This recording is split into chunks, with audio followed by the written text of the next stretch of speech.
이어서는요. 오늘 자동차에 대한 배움을 좀 얻어 가보도록 하겠습니다. 물론 최근 들어서 환율이 좀 잠잠해지긴 했지만 그래도 환율이 계속해서 고점 부근을 맴돌 때 강달러 수혜의 대장은 자동차다라고 했던 말이 무색하게 못 갔거든요. 도대체 이 이유가 무엇인지 이분과 함께 이야기 나눠보도록 할게요. 유진투자증권 이재일 연구원 모셨습니다. 어서 오십시오. 안녕하십니까? 네, 잘 부탁드립니다. 킹달러 수혜주라고 했는데 우리 완송차만 왜 이렇게 힘을 못 받았을까요? 물론 이제 달러 수혜가 맞습니다. 왜냐하면 현대기아차 수출 비중이 굉장히 높기 때문에 네. 당연히 이제 거기서 수혜를 입게 되는데, 근데 저희가 이제 작년 이제 하반기부터 달러가 강세를 나타낸 원인을 보게 되면은 아무래도 트럼프 관세 부과 리스크가 분명히 있거든요. 그러니까 글로벌 전체 수입에 대해서 10에서 20% 정도 관세를 물린다고 한 부분에 대해서 워낙 약세가 촉발이 된 거기 때문에 어떻게 보면 이 이펙트들이 서로 상쇄가 되고 그러다 보니까 주가에 미치는 좀 약간 미미했던 이런 측면이 있는 것 같습니다. 그러니까 달러 수혜보다 트럼프 리스크가 더 큰 무게로 짓눌러 버렸다라고 그렇게 볼 수 있을 것 같아요. 해석을 하시는 것 같은데. 근데 이번에 또 현대 기아차도 같이 판매량이 나왔지 않습니까? 네. 국내에서 보니까 내수 부진이 좀 큰 영향을 준 것 같아요. 아직까지도 현대 기아차의 판매량에서 가장 큰 포션을 차지하는 게 국내 시장이에요? 포션으로 않아요. 따지면은 네. 지금은 대수로는 미국 시장이 가장 그래요? 작년 기준으로 많고 이제 국내 시장 이렇게 지금 돼 있습니다. 그래서 현대기아차의 메인 시장이라고 보면은 미국, 한국, 유럽 그리고 이제 인도 시장 뭐 이렇게 나눠서 볼 수 있을 것 같아요. 그래서 내수 같은 경우에는 근데 네. 저희가 가장 손쉽게 판매를 할 수 있는 지역이기 때문에 수익성이 미치는 영향이 상당히 좀 크다라고 볼 수 있습니다. 작년에 부진했었던 원인을 보게 되면은 전반적으로 내수 소비가 부진했었던 원인이 있었고, 그리고 2023년도까지 진행이 됐었던 개별 소비세 인하가 중단이 되면서 거기에 따른 이제 수요 위축이 있었습니다. 올해 이제 좀 기대를 하는 부분은 개별 소비세가 아무래도 좀 부진하다 보니까 다시 올해부터 인하가 도입이 될 것으로 예상이 되고요. 작년에 1월 달에 정차 보조금이 확정이 안 되면서 정차 판매가 거의 없었었는데 네. 올해 같은 경우에는 좀 그런 문제점을 해결하기 위해서 1월 달부터 정차 보조금을 조기 확정하는 이런 움직임도 있기 때문에 여러 가지 정책적으로는 작년 대비해서 올해 개선될 수 있는 여지가 분명히 있다라고 보고 있습니다. 그러니까 내수 부진을 부추겼던 요인들이 올해는 좀 많이 해소될 것이다. 네. 모처럼 기분 좋게 좀 시작하는 것 같아서 네. 기대됩니다. 그러면은 그럼 국내는 어느 정도 일단락이 된 것 같은데 전체적으로 봤을 때 현대 기아차가 그래도 판매량에 있어서 글로벌 탑3 지위를 유지할 수 있었던 건 친환경차 덕분이다라는 분석들이 있더라고요. 그럼 올해 친환경차도 기대해봐도 괜찮습니까? 친환경차라고 하면은 저희가 이제 하이브리드 차종하고 네. 전기차 이렇게 좀 나눠볼 수 있을 것 네. 같은데, 작년에 현대기아차의 어떤 판매 성장을 이끌었던 모델은 하이브리드 차 모델이라고 볼 수 있습니다. 네. 전기차 같은 경우에는 EU 시장하고 미국 시장에서 오히려 좀 판매가 좀 부진하다 보니까 정착 판매는 좀 좋지는 않았었고 하이브리드 차가 굉장히 많이 판매가 됐습니다. 올해 보게 되면은 아무래도 트럼프 행정부가 들어서면서 전기차 보조금을 축소할 수 있다라는 얘기가 나오고 있기 때문에 미국 시장에서 큰 폭의 전기차 판매 증가를 좀 기대하기는 쉽지는 않을 것 같아요. 다만 이제 워낙 이제 신형 모델들이 신규로 들어가다 보니까 판매가 증가하긴 하겠지만 여전히 전체적인 친환경차 판매를 주도하는 것은 하이브리드 모델이 될 것이다라고 봐야 될 것 같습니다. 하이브리드가 차량 매출 판매를 이끌고 있었군요. 그러면은 이 트럼프 2기 행정부가 들어서더라도 전기차 보조금을 폐지를 하더라도 이거 하이브리드는 괜찮습니까? 아니면 전기차만 어떻게 되는 겁니까? 뭐 보조금 폐지 이런 부분들은 결국에는 전기차에만 영향을 미친다라고 봐야 될 것 같고요. 하이브리드는 원래 혹시 안 받고 있었나요? 하이브리드는 PHEV 모델에 한해서 7,500달러 보조금을 받을 수 있는 부분이 있기는 있었는데 아무래도 현대기아차가 지금 메인으로 하는 하이브리드는 PHEV라기보다는 HEV에 가깝기 때문에 네. 보조금 영향에서 아주 크게 받는다라고 보기는 어려울 것 같습니다. 근데 전기차를 저희가 판매를 생각을 할 때 보조금도 중요하긴 하지만 사실 환경 유지가 굉장히 중요하거든요. 네. 그래서 지금 유럽 시장 같은 경우에도 2015년도부터 환경 규제가 굉장히 강하게 들어서고 뭐 미국이나 한국 같은 경우에도 매년 이제 조금씩 규제가 강화되고 있기 때문에 자동차 판매 성장률이 둔화가 될 수는 있겠지만 그게 뭐 아주 큰 폭으로 역성장을 한다라든지 뭐 그런 상황이 연출되지는 않을 것으로 생각을 합니다. 근데 그 빈 공간을 지금 하이브리드 차종이 차지를 하고 있기 때문에 전체적인 비중이나 성장률 자체는 여전히 하이브리드가 좀 클 수밖에 없는 거죠. 그러니까 정책이 변화된다고 해도 하이브리드는 원래 여기에 대한 영향권에 들어가 있지 않았기 때문에 별 타격은 없을 것이고 이에 대한 것들도 충분히 방어가 가능하다라는 건데 그래도 조금 불안합니다. 미국, 유럽이 정책이 또 어떻게 올해 들어서 신년이기 때문에 기조가 바뀔 수도 있지 않습니까? 이에 대해서 인도 시장으로 어떻게 커버는 안 될까요? 앞서 보니까 미국, 한국, 유럽, 인도면 네. 포션이 그렇게 커 보이진 않습니다만. 네. 인도 시장 비중이 빠른 속도로 올라오고 있고요. 현대차가 작년에 인도 IPO를 진행을 했었고, 그죠. 이제 올해 하반기가 되면 또 신공장이 가동을 하게 됩니다. 원래는 인도 시장이 현대차가 단독으로 진출했었다가 네. 기아차가 4, 5년 전에 신규로 진출했고, 이제는 현대차가 거기에 추가적으로 공장을 증설을 하면서 글로벌 시장 전체로 봤을 때 인도 시장의 비중이 굉장히 많이 올라왔습니다. 그리고 인도가 원래도 인구가 중국과 비견될 정도로 많은 국가였었고, 그러다 보니까 신규 수요는 굉장히 좀 빠르게 성장할 수 있는 여지가 있는 앞으로 미래가 굉장히 좀 유망한 지역이라고 볼 수 있습니다. 현대기아차가 지금 인도 시장에서 합산 점유율 기준으로 20% 초중반 정도를 차지를 하면서 시장 점유율 2위를 차지를 하고 있는데요. 1위 같은 경우는 마루티 스즈키라고 하는 마루티와 일본 스즈키의 JV인데 판매되는 차량이 굉장히 좀 로컬 레벨에서의 싼 차들에 가까워요. 현대기아차는 좀 중고가에서의 뭐 SUV나 뭐 하이브리드 이런 차종을 통해서 시장에 공략을 하고 있기 때문에 굉장히 또 이제 기술적으로 주도권을 가져가고 있고 앞으로 장기적으로 봤었을 때 시장 지배력을 강화할 수 있는 모멘텀이 있기 때문에 굉장히 좀 긍정적으로 보고 있는 시장입니다. 그러니까 지금 당장은 아니더라도 앞으로 성장성을 기대해 볼 수 있는 시장이 인도다라는 건데 최근에 또 글로벌리 이슈가 있었던 게 닛산과 혼다의 합병 아니겠습니까? 근데 우리 시장 안에 이미 뭐 일본, 아시아 쪽은 뭐 별로 없어서 타격이 크지 않을 것 같네요. 라는 생각도 들고 어떠세요? 닛산하고 혼다의 합병은 사실 시장에서는 오히려 현대기아차의 타격이라기보다는 네.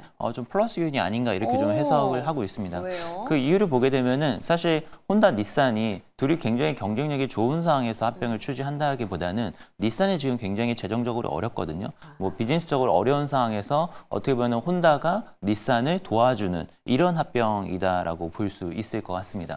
그러다 보니까 결국에는 양사가 서로 포트폴리오가 많이 겹치고 있고 합병을 하게 되면은 구조조정 내지는 중복되는 모델들이나 어떤 브랜드들을 통폐합을 하면서 효율성을 좀 추구할 거다라고 지금 생각을 하고 있어요. 그러다 보면은 결국에는 시장에서의 합산 점유율은 오히려 빠질 가능성이 높다. 그러면은 그 빈 공간을 다른 메이커들이 가져가게 될 건데 뭐 현대기아차 같은 경우도 당연히 일본 메이커랑 포트폴리오가 많이 겹치기 때문에 거기에서 오히려 더 점유율을 가져올 수 있는 이런 기회가 있을 것이다라고 생각을 합니다. 그러니까 전체 글로벌 시장에서는 오히려 현대 기아차에게는 기회가 될 것이다. 이런 합병 이슈가 좋습니다. 지금 제가 하나하나씩 대외 리스크 어떻습니까? 라고 하고 있는데 다 방어해 주셨거든요. 네. 그러면 이제 기대감을 갖는 요인들도 저희 분석해 보도록 할게요. 트럼프 이제 당선인이 2기 행정부가 출범하게 되면 자율주행차 규제를 완화할 것이다라는 전망들이 많지 않습니까? 현대차도 자율주행 하고 있긴 한데 이거 네. 너무 깜깜무소식이라 지금 어느 정도 진행 중인 건가요?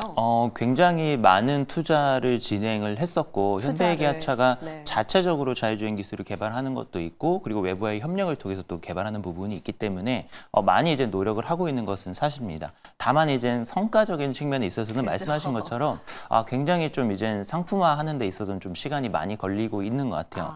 그래서 지금 가장 중요한 거는 레벨 3 단계의 부분 자율주행 기술을 신차에 적용을 하는 건데 네. 이게 뭐 작년 재작년에도 적용된다는 얘기가 있었지만 조금 이제 지체가 되는 이런 모습이 나타나고 있어서 이게 이제 가장 중요할 것 같고요. 현대차 그룹이 이제 42-이라고 하는 소프트웨어 전문 기업을 인수를 해서 합병을 하면서 여기에서 지금 메인으로 진행이 되고 있기 때문에 빠른 좀 성과를 내주기를 좀 기대를 하고 있습니다.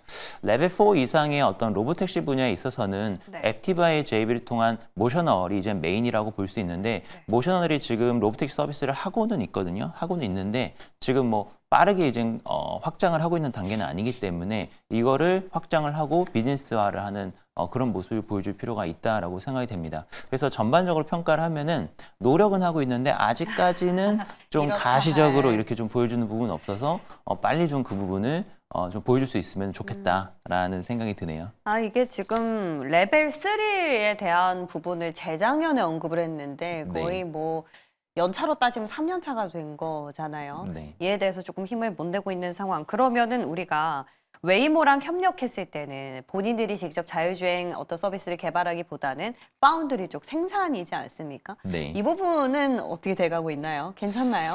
얼마 전에 이제 현대제철의 미국 시장 진출 뭐 이런 얘기도 언급이 네. 되면서 어떤 미국 내에서의 생산 거점화를 상당히 좀 강하게 추진하고 있는 모습이 나타나고 있는데 그런 부분들은 사실 어떻게 보면 파운드리 전략하고 연계가 되는 측면이 있다라고 볼 수 있을 것 같아요. 근데 저희가 이제 근본적으로 생각을 했었을 때 네. 현대차가 지금 현재 가지고 있는 비즈니스에서 파운드리가 큰 비중을 차지하는 건 굉장히 좀 먼 미래가 될 것이고 지금 당장 중요한 거는 현대기아차의 신차의 어떤 부분 자율주행 기술들 이런 것들을 접목을 시켜가지고 차량의 어떤 매력도를 끌어올리는 게 이게 이제 가장 중요하다라고 생각이 되거든요. 그래요. 그래서 웨이모랑 협력을 하는 거에 대해서 아주 큰 방점을 두기는 저는 좀 쉽지 않다라고 생각을 하고 테슬라의 FSD 지금 최근에 업데이트를 하면서 네. 굉장히 좀 시장에서 센세이셔널한데 거기에 대응할 수 있는 기술 레벨을 빠르게 따라가서 좀 보여줘야 되는 이런 과제가 있다고 생각이 됩니다. 지금 목표는 파운드리가 아니라 테슬라다. 네. 제대로 중심을 잡으라라는 혼을 났습니다. 지금 테슬라가 자율주행하고 있는 게 FSD 완전 자율주행이면 5단계입니까? FSD는 레벨 2 플러스에서 3 정도로 보고 있고요. 그래요? 지금 2026년도 출시가 될 사이버캡이 레벨 5 라고 볼 수 있습니다. 레벨 5면 지금 우리랑 2단계나 차이가 나네요. 그렇죠? 그래서 젠슨 황 CEO가 이번에 뭐 도요타랑은 파트너십을 맺고 차세대 자율주행 차를 개발하겠다라고 했는데 우리 현대차나 뭐 기아는 전혀 거기에 공식 석상의 로고는 안 보이더라고요. 이런 부분으로 어떻게 분석을 하고 계세요? 업계에서는?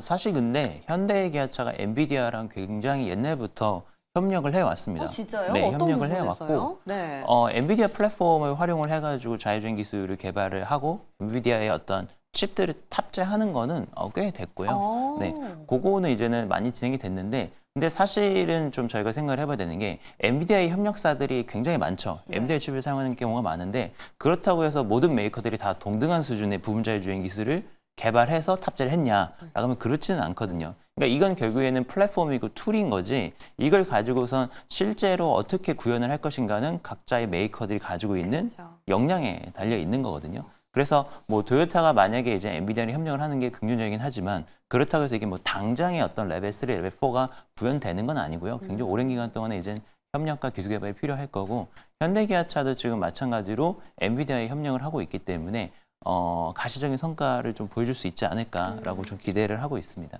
지금 도요타가 엔비디아랑 맺은 협력 정도는 우리도 하고 있었고 네. 앞으로 이 현대 기아차라는 메이커가 어떻게 자율주행 서비스를 개발하고 본인들의 차량에 탑재를 하는지 이 부분이 핀포인트가 될 것이다라는 말씀이었습니다. 여기서 마무리하면 아쉽지 않아요. 저희 본론, 본론이자 결론인데 그래서 지금 현대 기아차나 부품주 우리 어떻게 투자자분들은 접근을 해봐야 될까요? 지금 현대 기아차가 안 가는데 부품주를 또 보는 게 맞나라는 생각도 들고 어떻게 보세요? 일단 1차적으로는 네. 가장 중요한 거는 지금 관세 리스크이기 때문에 제가 봤을 때는 관세 리스크 어느 정도 좀 공개가 돼야지 주가는 좀 의미 있는 반등이 나올 것이다. 그러니까 작년 11월 달부터 이미 그 리스크 요인들이 주가에 반영이 됐기 때문에 오히려 리스크가 확인이 됐었을 때에는 주가가 좀 반등이 나올 수 있는 모멘텀이 생길 거다라고 생각을 하고 있고요. 네. 완성차는 지금 뭐 배당이나 어떤 자사주 매입 같은 이런 주가의 바닥을 지지해 줄 수 있는 이벤트들이 있었기 때문에 주가가 좀 사실 많이 조정을 받았다고 생각되지는 않고 부품사들이 좀 가격 메리트가 오히려 생긴 구간이다라고 생각을 하고 있어요. 그래서 가격 메리트나 올해 어떤 실적 개선 가능성을 다 감안했었을 때 현대모비스 네. 그리고 현대오토에버, 한원시스템 이런 업체들을 지금 탑픽으로 말씀을 드리고 있고요. 특히 이제 현대모비스 같은 경우에는 미국 쪽에서 신규 공장 가동하는 전동화 분야에서 좀 수혜를 볼 수 있는 부분이 있고 AS 부품들 같은 경우에는 과연 여기에까지 이제 관세를 물릴까? 그러니까 AS라는 건 굉장히 어떤 단가가 좀 싸고 그죠. 그리고 일부 어떤 소모재에 가까운 거기 때문에 소비자에 가까운데 여기에까지 관세를 물릴 거라고 생각을 하면은 상당히 좀 가능성이 낮다라고 보고 있기 때문에 모비스는 좀 관세 리스크에서 좀 벗어나 있지 않나 이렇게 또 생각을 하는 부분이 있습니다. 그러니까 관세 영역을 좀 피해갈 수 있으면서도 매출이 안정적으로 기대해 볼 수 있는 섹터, 오히려 완성차보다는 부품주를 주자라는 또 의외의 답변을 주셨습니다. 짧은 시간이었는데 자동차, 완성차, 부품주까지 굉장히 쉽게 또 접해볼 수 있었던 것 같아요. 오늘 귀한 도움 말씀 고맙습니다.